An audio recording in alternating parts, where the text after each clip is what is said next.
الحمد لله رب العالمين والعاقبة للمتقين والصلاة والسلام على سيد الأنبياء والمرسلين.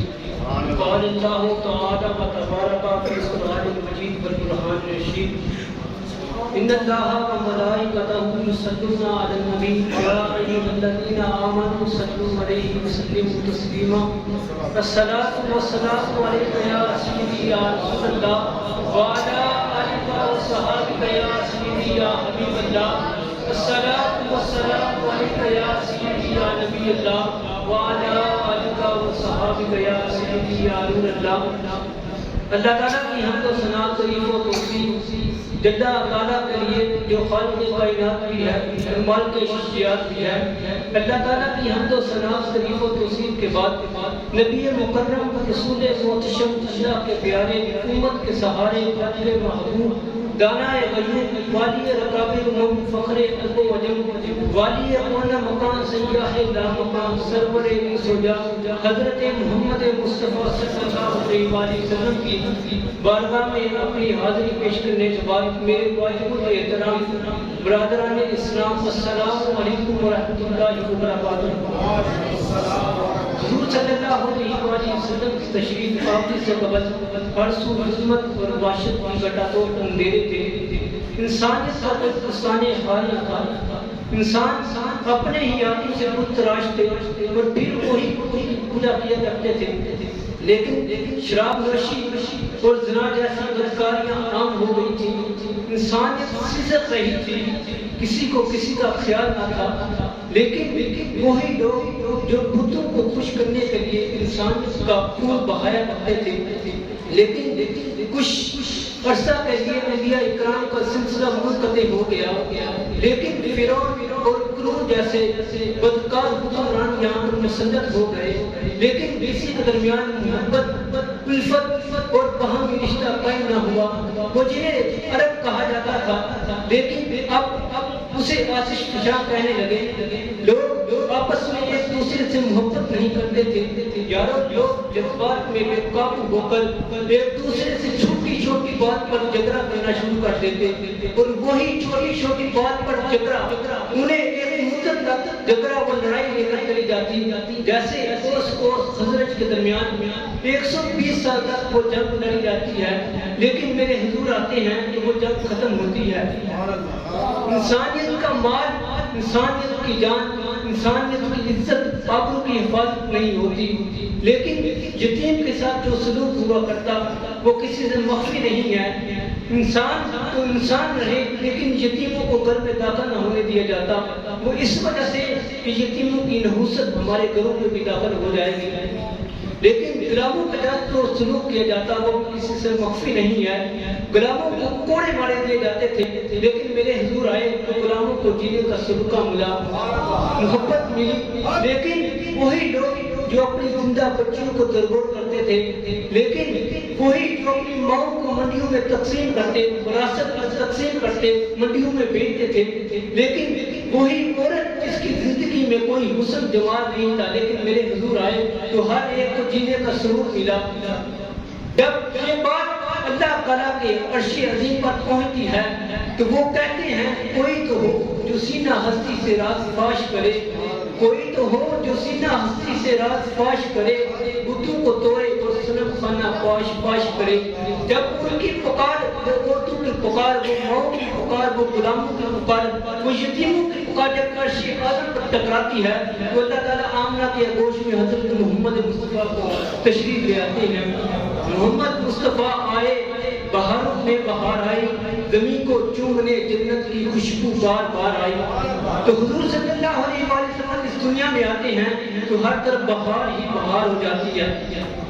آپ تو جانتے ہیں صدیاں قبل میرے حضور اس دنیا میں تشریف لائے اور ماحول کی تازگی بتاتی ہے کہ کوئی کل ہی یہاں سے گزر کر گیا ہو. آج گلیاں گلیاں میرے حضور کا ذکر کر رہی ہیں، حضور کے نعرے لگا رہی ہیں. آج ہر گھر میں سجاوٹ ہے، اس وجہ سے ہے کہ آج میلاد النبی کے دن گا رہے ہیں. آج حضور صلی اللہ علیہ وآلہ وسلم اس مہینے میں تشریف لائے تھے، اس مہینے میں حضور کی ولادت ہوئی تھی. یہ دیکھیں گلیاں گلیاں میرے حضور کے ذکر کر رہی ہیں. یارو ہم نے کسی کا اتنا تذکرہ ہوتے سنا ہے؟ ہم نے کسی کا تذکرہ ہوتے نہیں دیکھا، لیکن میرے حضور کا جتنا تذکرہ ہو رہا ہے، میرے امام بولے کان جدھر ہی لگائیے تیری ہی داستان ہے. زمین سے آسمان تک، زمین سے آسمان تک، آسمان سے لامکان تک، کہاں کھولے تھے ویسو یاد میں شروع کہاں تک ہے. ایک پنجابی کے شاعر ہیں، جب وہ لکھنے پہ آتی ہیں تو کمال کر دیتی ہیں، قلم توڑ دیتی ہیں. وہ کہتی ہیں تو سینے سے میں ٹھنڈا تھا جی میں شہر سے گلاب کھانڈا تھا. ایک انور مسعود جب پروفیسر ہیں، جب وہ لکھنے پہ آتے ہیں تو وہ مزاحیہ شاعر لکھتے ہیں، لیکن جب میرے حضور کی مدح کرنے پہ آئے تو قلم توڑ دیا. ان کا نام لبوں پر آئے، ان کا نام لبوں پر آئے، میٹھا میٹھا منہ ہو جائے.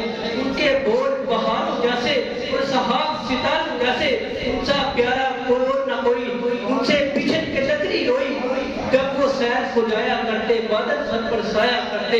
یہ دیکھیں میرے حضور کی آمد ہونی تھی تو سب طرف اجالا اجالا ہی ہونا تھا. میرے چھوٹ جاتے ہیں لیکن میرے حضور آتے ہیں تو ہر طرف بہار ہی بہار ہو جاتی ہے. لیکن میرے حضور اس سال پیدا ہوئے تو درختوں نے پھل دینا شروع کر دیا. پھل اتنا دیا ختم ہونے کا نام نہیں لیتا تھا. لوگوں کے گھر بیٹیاں پیدا نہیں ہوئی، بیٹے ہی پیدا ہوئے. یہ میرے محبوب صلی اللہ علیہ وآلہ وسلم کی خوش بختی تھی کہ ہر گھر میں بیٹا ہی پیدا ہوا، کسی کے ہاں بیٹی نہیں پیدا ہوئی. یارو ہم نے تو کسی کو دیکھا اتنا تذکرہ کسی کا ہوتا نہیں ہے جتنا میرے حضور کا تذکرہ ہو رہا ہے. یارو میرے حضور آئے تو ہر طرف اجالا ہی اجالا ہو گیا. لیکن وہ بھی بہت تھا جو حضور سے قبر تھا. لوگ یتیموں کو اپنے گھر میں نحوست کی وجہ سے داخل نہ ہونے دیے جاتے تھے. یہ دیکھیں میرے حضور آئے تو یتیموں کو یتیموں کا سہارا ملا. میرے حضور آئے، میرے حضور صلی اللہ علیہ وآلہ وسلم گھر سے باہر نکلتے ہیں، عید کا دن ہوتا ہے تو باہر ایک بچہ رو رہا ہوتا ہے. میرے حضور صلی اللہ علیہ وآلہ وسلم پوچھتے ہیں بچے رو کیوں رہے ہو؟ کہ میرے حضور صلی اللہ علیہ وآلہ وسلم نے ابھی پوچھنا ہی تھا کہ وہ بچہ کہنے لگا میں کیوں نہ رو، میرا باپ بھی نہیں ہے، میری ماں بھی نہیں ہے، حالانکہ آج عید کا دن ہے، میں تو یتیم ہوں. میرے حضور صلی اللہ علیہ وآلہ وسلم اس کو گھر میں لے کر چلے جاتے ہیں. لیکن حضرت امام حسین کا جوڑا پہناتے ہیں. ایک ہاتھ میں حضرت حسن ہوتے ہیں، ایک ہاتھ میں وہ یتیم ہوتا ہے. میرے محبوب صلی اللہ علیہ وآلہ وسلم اس کو فرماتے ہیں آج سے تیرا باپ محمد ہے اور تیری ماں عائشہ ہے اور تیری بہن حضرت فاطمہ رضی اللہ تعالیٰ عنہ ہے. کیا تمہیں یہ پسند نہیں ہے؟ وہ یتیم بچہ کہنے لگا مجھے اور کسی رشتے کی ضرورت نہیں. یہ دیکھیں کہ یتیم کے ساتھ جو میرے حضور صلی اللہ علیہ وآلہ وسلم کا عشق اور بدبلا تھا. یہ دیکھیں ایک دفعہ کیا ہوتا ہے یتیم بچہ جس کے ماں کے بدن میں لباس ایک ہوتا ہے لیکن وہ بھی پھٹا ہوتا ہے، تو وہ ماں اپنے بیٹے کو کہتی ہے تو چچا کے پاس چلے جاؤ اور اس سے لباس طلب کرو، اگر دے دے تو لے لینا، اگر نہ دے تو واپس آ جانا. تو وہ بچہ یتیم اپنے چچا کے پاس چلا جاتا ہے اور لباس طلب کرتا ہے. وہ کہتا ہے میرے ماں کے بدن میں ایک لباس کا جوڑا ہے لیکن وہ بھی پھٹا ہوا ہے. لیکن وہ چچا کے پاس چلا جاتا ہے اور عرض کرتا ہے، چچا اسے لباس نہیں دیتا. لیکن وہ بچہ رو رو کر واپس آتا ہی ہے. رستے میں ایک شخص ملتا ہے، وہ کہتا ہے یار تم رو کیوں رہے ہو؟ وہ کہنے لگا کہ میرے چچا نے مجھے لباس کا جوڑا نہیں دیا، میں نے تو اتنی طلب کے لیے آیا تھا لیکن مجھے کسی نے جوڑا عطا نہیں کیا. وہ کہنے لگا ایک شخص عرب میں ایسا ہے جو بھی اس کے پاس جاتا ہے اس کی مراد پوری ہو جاتی ہے. تو جب وہ یتیم بچہ حضرت صلی اللہ علیہ وآلہ وسلم کی بارگاہ میں جانے لگتا ہے تو پہلے یہ سوچتا ہے کہ میں اپنی ماں کے پاس چلا جاؤں، میں اپنی ماں سے طلب کروں، عرض کروں کہ میں اس کی بارگاہ میں چلا جاؤں یا نہ چلا جاؤں. تو وہ یتیم بچہ اپنی ماں کے پاس چلا جاتا ہے. اس کی ماں کہتی ہے تم اس کے پاس نہ جانا، وہ جو بھی اس کے پاس جاتا ہے اپنا دین اور دھرم بیچ ڈالتا ہے. تو وہ یتیم بچہ کہتا ہے کہ میں اپنا دین نہیں بیچوں گا. اس کی ماں بہت اصرار کرتی ہے، مجبور کرتی ہے، لیکن وہ بچہ کہتا ہے میں نے اپنی ماں کے لیے بات ڈھونڈ رہی ہے. لیکن وہ حضور کی بارگاہ میں چلا جاتا ہے. لیکن جب وہ جاتا ہے تو حضور صلی اللہ علیہ وآلہ وسلم کی بارگاہ میں جب حاضر ہوتا ہے تو وہ سب سے پہلے یہی عرض کرتا ہے کہ میں یا رسول اللہ صلی اللہ علیہ وآلہ وسلم میں آپ پر ایمان نہیں لاؤں گا، آپ کا دین قبول نہیں کروں گا. اگر آپ میری طلب پوری کر دیں گے تو آپ کا شکریہ ہوگا، اگر نہ کریں گے میں واپس چلا جاؤں گا. جیسے دودھکار پر پہلے بھی آیا ہوں ویسے ہی واپس چلا جاؤں گا. لیکن وہ بچے ایک بار میرے حضور صلی اللہ علیہ وسلم سنتے ہیں، اس کو لباس کا جوڑا بھی دیتے ہیں اور اپنی کالی کملی والی چادر بھی دیتے ہیں. تو حضور صلی اللہ علیہ وسلم جب اتنا دیتی ہیں، اس کے ہاتھ پر اپنا ہاتھ رکھتی ہیں، اس کے پاؤں پر اپنا پاؤں رکھتی ہیں، اس کے کندھے پر اپنا ہاتھ رکھتے ہیں، اس کے سر پر اپنا ہاتھ رکھتے ہیں. تو میرے محبوب صلی اللہ علیہ وسلم کی دہلیز پہ جب چلا جاتا ہے تو اپنی ماں کے پاس جاتا ہے تو عرض کرتا ہے مجھے تو چاچا نے رجکار دیا تھا، لیکن وہ شخص کے بعد جو ہمیں جانتا بھی نہیں تھا، پہچانتا بھی نہیں تھا، لیکن اس نے ہمیں لباس دے دیا ہے. وہ ماں کہتی ہے وہ کتنا سونا ہے، وہ کتنا چنگا ہے. وہ ماں اور بیٹا حضور صلی اللہ علیہ وسلم کی بارگاہ میں چلے جاتے ہیں تو حضور صلی اللہ علیہ وسلم کے ہاتھ میں اسلام قبول کر لیتے ہیں. یہ ہے میرے حضور صلی اللہ علیہ وسلم کی طریقہ کار. جو یتیموں کے ساتھ، جو یتیمے میں بھی وہ یتیم کو مزہ آ جاتا ہے جب وہ زندہ بچیوں کو درگور کرتے تھے، لیکن میرے حضور صلی اللہ علیہ وسلم نے فرمایا اے زندہ بچوں کو درگور کرنے والوں سن لو، فاطمہ تو بدعت نہیں، فاطمہ میرے جگر کا ٹکڑا ہے. جو بچوں کو زندہ درگور کر دیتا ہے سن لو، فاطمہ تو بدعت نہیں، فاطمہ میرے جگر کا ٹکڑا ہے. یہ دیکھیں حضور صلی اللہ علیہ وسلم سے جو بچوں کو زندہ درگور کر دیتے تھے ان کے لیے میرے حضور صلی اللہ علیہ وسلم نے کیا کلمات خوب عطا کیے. اور جو اپنی ماں کو بچوں میں بیٹ دیتے، جو اپنی ماں کو وراثت میں تقسیم کرتے، ان کے لیے میرے حضور صلی اللہ علیہ وسلم نے کیا ارشاد فرمایا الجنت تحت الاقدام الامہات، ماں کے قدموں کے نیچے جنت رکھی گئی ہے. یہ کس نے درس دیا؟ یہ کس نے حضور صلی اللہ علیہ وسلم کے سینہ کے اندر یہ درد رکھا؟ وہ جو لوگ اپنی ماں کو منڈیوں میں تقسیم کرتے، بیچ دیتے تھے، لیکن وہ آج اپنے ماں کی عزت کرتے ہیں، اپنی تحریر کرتے ہیں، ان کی بات مانتے ہیں. کس نے دی؟ آج تو لوگ کہتے ہیں یار کہ ہم میلاد کیوں منائیں؟ آج میلاد کے نام پر وہ اعتراض کرتے ہیں. میں کہتا ہوں یہاں پر دلیلوں کی کمی نہیں ہے، ہمارے علماء اکرام نے یہاں پر ہم بات کھائی ہیں. میں کہتا ہوں یار علوم کا تذکرہ ہو رہا ہو اور بلبل کہے کہاں لکھا ہے؟ دلیل لاؤ میرے پاس.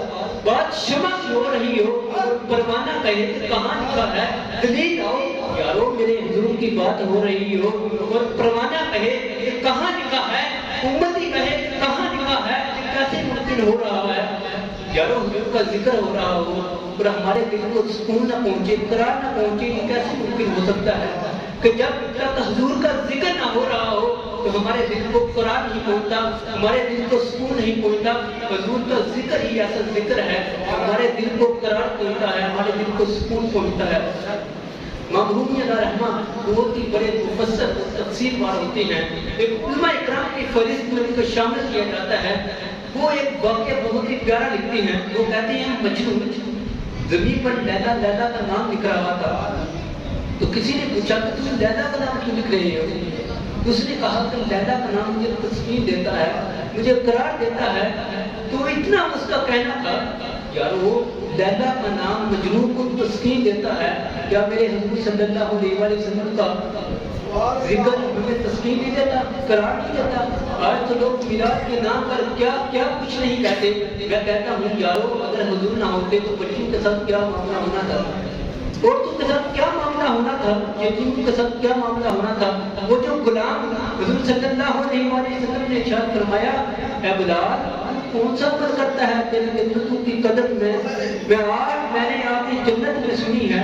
یہ دیکھیں حضرت بلال رضی اللہ تعالیٰ عنہ ایک غلام ہونے کی حیثیت سے میرے حضور فرما رہے ہیں تیرے قدموں کی راحت میں نے جنت میں سنی ہے، کون سا عمل کرتے ہو؟ لیکن میرے حضور صلی اللہ علیہ وسلم رحمت للعالمین بن کر آئے، نہ کہ زحمت بن کر آئے. یارو آج انسان روٹی کھاتا ہے تو روٹی ایک بہت بڑی رحمت ہے، نعمت ہے اللہ تعالیٰ کی. لیکن اولاد کی اللہ تعالیٰ کی بہت بڑی نعمت ہے، رحمت ہے. لیکن پانی کی اللہ تعالیٰ کی بہت بڑی رحمت ہے، نعمت ہے.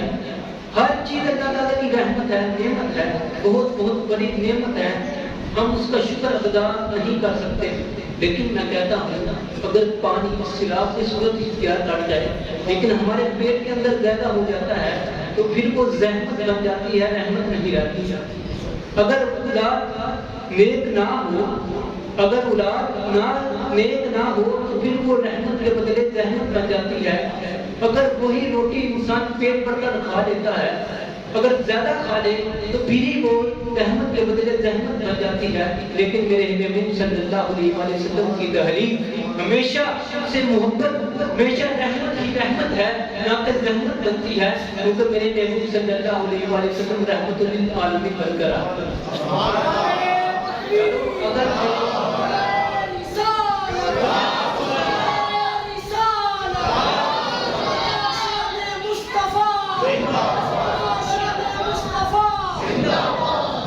اگر آج اللہ تعالیٰ میرے محبوب صلی اللہ علیہ وآلہ وسلم اس دنیا میں نہ بھیجتا تو آج خلقت وجود نہ قائم ہوتی، آج ہم یہاں پر بیٹھے نہ ہوتے، ہمارا وجود بھی نہ ہوتا. اس وجہ سے کہ حضور صلی اللہ علیہ وآلہ وسلم کو اس دنیا میں بھیج دیا. اللہ تعالیٰ نے ہم پر بہت احسان کیا ہے. یارو لوگوں نے حضور سے ملنے کے لیے، فصل کے لیے ملنے کے لیے بہت کوششیں کی، محنتیں کی، ریاضتیں کی، بہت سی عمریں کاٹی، راہیں تکتے رہے. بحیرہ راہب حضور صلی اللہ علیہ وآلہ وسلم کی راہیں تکتا رہا. اس نے کلی ڈالی کہ حضور صلی اللہ علیہ وآلہ وسلم کا یہاں سے گزر ہونا ہے تو میں حضور صلی اللہ علیہ وآلہ وسلم کا زندگی میں دیدار کر سکوں. اللہ تعالیٰ سے دعا کرتا رہتا ہے. لیکن اگر جامعہ رحمہ فرماتے ہیں کہ 70 قرب حاصل ہو سکے، ہم حضور صلی اللہ علیہ وآلہ وسلم سے مل سکے، لیکن انہوں نے اپنے گھر بار چھوڑ دیا، ہر چیز چھوڑ دی، لیکن وہ مکہ میں چلے گئے، مدینہ منورہ میں چلے گئے. اس لیے کہ اگر ہمیں حضور صلی اللہ علیہ وآلہ وسلم کا قرب حاصل نہ بھی ہو، ہم حضور کے شہر میں مدفن ہو جائیں گے، ہم حضور کے شہر میں مدفن ہو جائیں گے. لیکن بہت سے لوگوں نے عمریں بھی کاٹی، راہیں بھی بدلتے رہے، لیکن ہمیں انتظار نہ کرنا پڑا، ہمیں کسی چیز کی دقت نہ پیش آئی، ہم نے کوئی انتظار نہیں کیا. ہم سوئے تھے، ہمارا مقدر جاگ اٹھا، ہم سوئے تھے، ہمارا مقدر جاگ اٹھا، ہم پیدا ہوئے، ہمارے قانون نے، مؤذن نے اذان دی اور کہا مبارک ہو تم محمد عربی کے غلام بن کر اس دنیا میں تشریف آئے ہو. کہا مبارک ہو تم محمد عربی کے غلام بن کر آئے ہو. یارو لوگوں نے اتنی محنت کی، اتنی عمریں بتا دی، لیکن حضرت ابراہیم علیہ السلام فرماتے ہیں جب میں نے اللہ کے کعبہ کی تعمیر کاٹی تو میں نے اپنے لمبے ہاتھ اٹھا کر اللہ تعالیٰ کی بارگاہ میں عرض کیا ربنا وابعث فیہم رسولا، اے رب سونے کو بھیج دے، میری آنکھیں بھی ترس رہی ہیں، اب اس سونے کو بھیج دے. یہ تھی حضرت ابراہیم علیہ السلام جو اللہ تعالیٰ سے عرض کر رہے ہوتے ہیں کہ اللہ میری آنکھیں اب پوری ہو چکی ہیں، اب تو اس پیارے کو بھیج دیجئے. حضرت عیسیٰ علیہ السلام اپنے حواریوں کو بیٹھے ہوتے ہیں، صلی اللہ علیہ وآلہ وسلم کے قصیدے پڑھ رہے ہوتے ہیں. ایک حواری اٹھتا ہے اور عرض کرتا ہے حضرت جس کے آپ قصیدے پڑھتے ہیں کیا وہ آپ سے بھی افضل ہوگا؟ یہ تھی حضرت عیسیٰ علیہ السلام جو اپنے حواریوں کے ساتھ بیٹھے ہوتے ہیں. 12 حواری ہوتے ہیں، لیکن ایک اٹھتا ہے اور کہتا ہے حضرت جس کے قصیدے آپ پڑھتے ہیں دنوں رات، آپ قصیدے پڑھتے رہتے ہیں، کیا وہ آپ سے بھی افضل ہوگا؟ تو حضرت عیسیٰ علیہ السلام نے کیا جواب دیا؟ یہاں پر میں رک کر ایک بات کرنا چاہوں گا. ہر بیٹا کہتا ہے کہ میرے باپ سے بڑھ کر کوئی نہیں ہے، ہر شاگرد کہتا ہے کہ میرے استاد سے بڑھ کر کوئی نہیں ہے، ہر امتی کہتا ہے کہ میرے پیر سے بڑھ کر کوئی نہیں ہے، میرے نبی سے بڑھ کر کوئی نہیں ہے، ہر مرید کہتا ہے کہ میرے پیر سے بڑھ کر کوئی نہیں ہے. یارو میں کہتا ہوں جو لوگ نبی بھی مانتے ہیں اور عیب بھی لگاتے ہیں وہ کیسا ہے انسان ہے محبوبہ تے نکتہ چینی جڑے کرن تو باز نہیں آتے، اصل منافق جانی اس جڑے جھوٹے پیار نبھاندے، سانو دسیا عشق دے مفتی جڑا بڑے پیار فرماندے، آدم جتھے دل لگ جاوے اوتھے عیب نظر نہیں آندے. تو جب عیب ہو بھی وہ نظر آئے، تو جب عیب ہو بھی نہ وہ کیسے نظر آئیں گے؟ حضرت حسان بن ثابت فرماتے ہیں انا کا قد خلقتا کما تشاء، کہ حضور آپ نے جیسا کہا اللہ تعالیٰ نے آپ کی تخلیق ویسے ہی بنا دی. حلیمہ سعدیہ حضور صلی اللہ علیہ وآلہ وسلم میں یہاں پر تذکرہ کر رہا تھا حضرت عیسیٰ علیہ السلام کا. حضرت عیسیٰ علیہ السلام سے حواری پوچھتا ہے تو کہتا ہے حضرت جس کے قصیدے آپ پڑھتے ہیں کیا وہ آپ سے بھی افضل ہوگا؟ تو حضرت عیسیٰ علیہ السلام نے کیا خوب جواب دیا، آپ کے دل ٹھنڈے ہو جائیں گے، آپ کے کلیجے ٹھنڈے ہو جائیں گے. میں کہتا ہوں حضرت عیسیٰ علیہ السلام بات ہے کہ دیکھیں حضرت عیسیٰ علیہ السلام کی رائے کرتے رہے، حضور صلی اللہ علیہ وآلہ وسلم کا حضور حسن کا تذکرہ کرتے رہے. یہ کہ حضرت عیسیٰ علیہ السلام آپ تو جانتے ہیں حضور صلی اللہ علیہ وآلہ وسلم کہ ایک رضائی بہن کا تذکرہ ملتا ہے، ایک بہن کا تذکرہ ملتا ہے جس کا نام حضرت شیمہ رضی اللہ تعالیٰ عنہ ہوتا ہے، کہ وہ حضور صلی اللہ علیہ وسلم کو جب کھلے میدان میں لے کر چلی جاتی ہیں، شام کو جب گھر والے مائیں اپنے بچوں کے لیے جب کھانا پکا رہی ہوتی ہیں تو وہاں پر بہنیں اپنے بیوی کو اٹھا کر کھلے میدان میں لے جاتی ہیں۔